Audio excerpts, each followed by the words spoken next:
Don't worry, I got out of the basement. Everybody's got Eric jokes.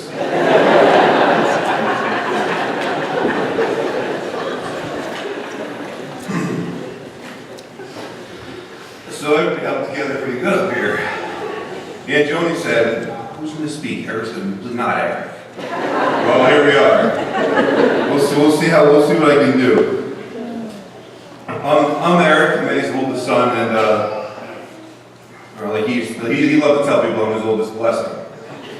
I spent most of my late teens and early 20s trying to disprove this theory, but for some reason he never gave up on me. I cannot for the life of me to this day figure out, you've been to Mom and Dad's house, there's a light above the stove. And when I was out at night, I was always out until well after they went to bed, but they would leave the stove light on, so when I came in the back door, I could see when I got in and I could shut the stove light off and go down to my dungeon. And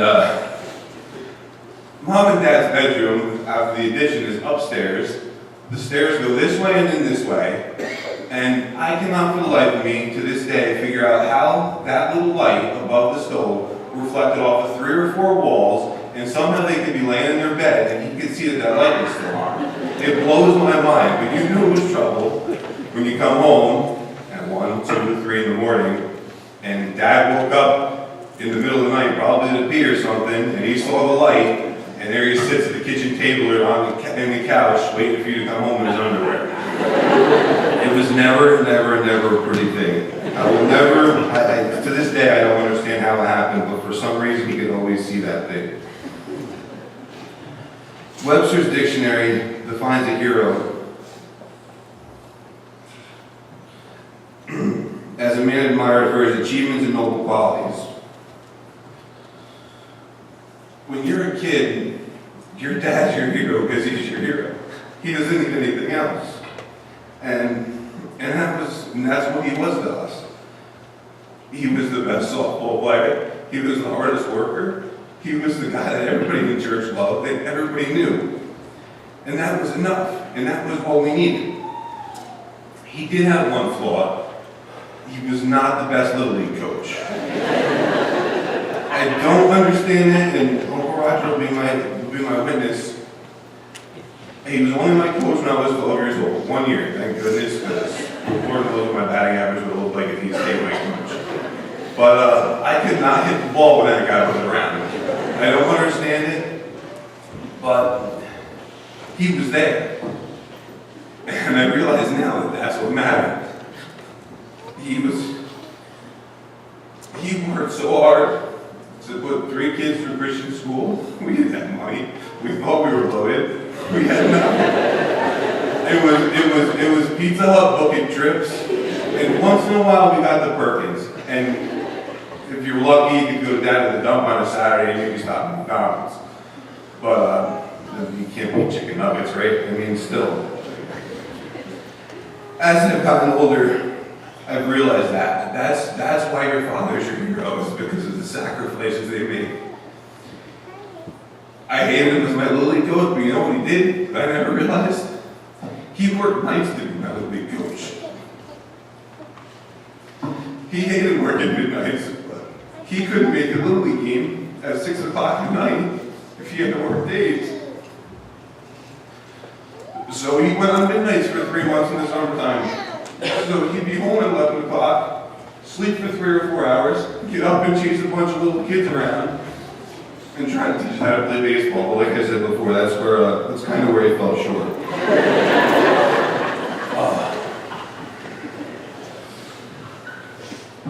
If there was one quality which everybody's what everybody said up here. If there's one quality I have about my father, it's that ability to talk to anyone.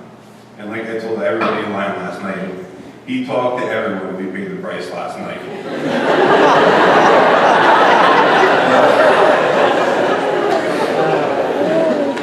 Anybody that talked to my father was instantly comfortable. It was an unbelievable gift, and I wish I had it. I am the worst at small talk. And if you were new in church and you didn't meet Eddie Manimal before you pulled out of this parking lot, you did something wrong, because there's no way he'd come home and he'd say, you see that you have a couple in church, or maybe I'm like, no, Dad, I didn't talk to them.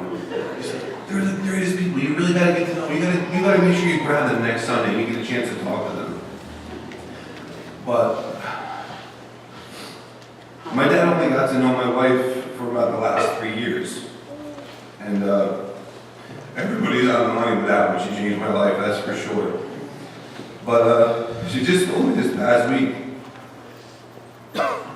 she considered him her father. She hasn't been super close to her father the last bunch of years, and she goes, he's been my father. And that touched my heart. And my dad looked at all of us as his kids, but my dad didn't have 2 sons and a daughter. My father has 3 sons and 3 daughters. And he made that abundantly clear every single day. We spend so much time with them. We've always spent a ton of time with my parents, but the time we spent this last year, as tough as it's been so worth it. So worth it. He thanked us the other day. Hillary and I were there, probably less than a month ago. We used to go there every Sunday afternoon after church for lunch, because who's going to miss this over the roast beef and mashed potatoes? Let's be real here. I mean, we live in Newburgh, we're halfway mom and dad's anyway, and you might as well get the payoff out of the deal. And he pulled in and said, he goes, I really, really appreciate you guys being here every Sunday for your mom. He was the most selfless man I've ever met in my entire life. And we grew up in church, and I never once doubted my father's faith. He was an example. He was the best example. You've heard all the stories. It was never a doubt in my mind where my father was going when he died. But in the last 10 years, I saw his faith grow so much. It was unbelievable.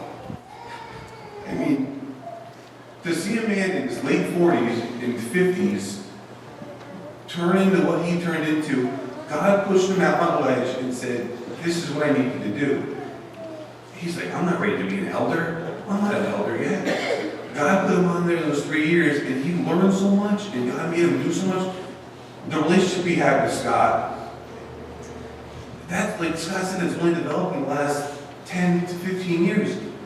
That's one of his best friends in the world right now, and it's because of what God pushed him to do, and what God asked him to do, and he stepped out of the ledge, stepped off the ledge, and took that leap of faith that God asked him to take. And I had the privilege of his last year of elders. It was my first year on deacons, and I cannot tell you how proud I am that I got to serve on council in that room with my father.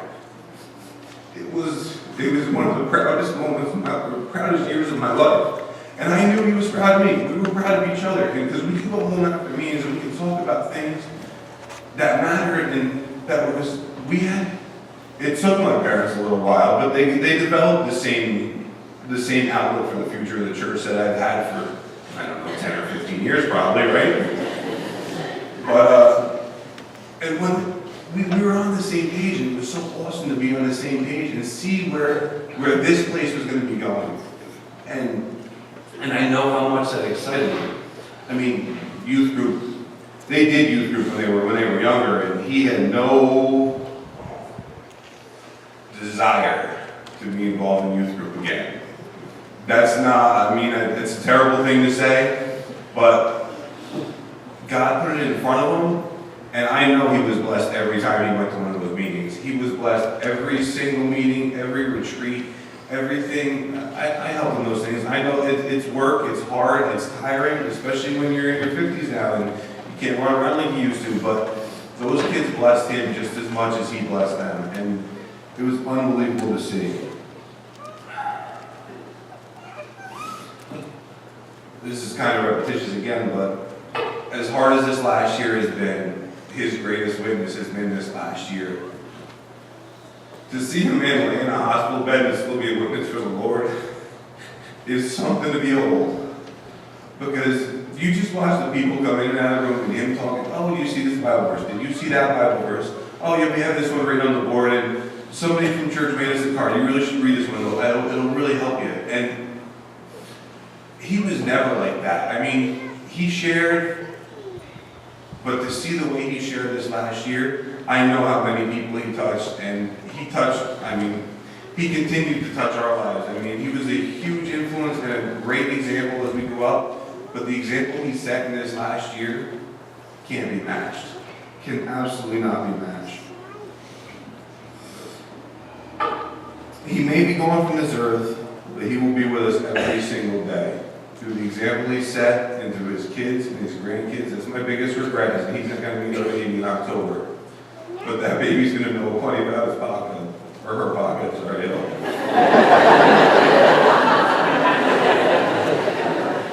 I'm going to close with a quote from John Piper in one of his books. I'm sure Sam probably got the book on the shelf somewhere. It's simple. It says, all heroes are shadows of Christ. And I know my father was a living, breathing, everyday shadow of Christ. Thank you so much.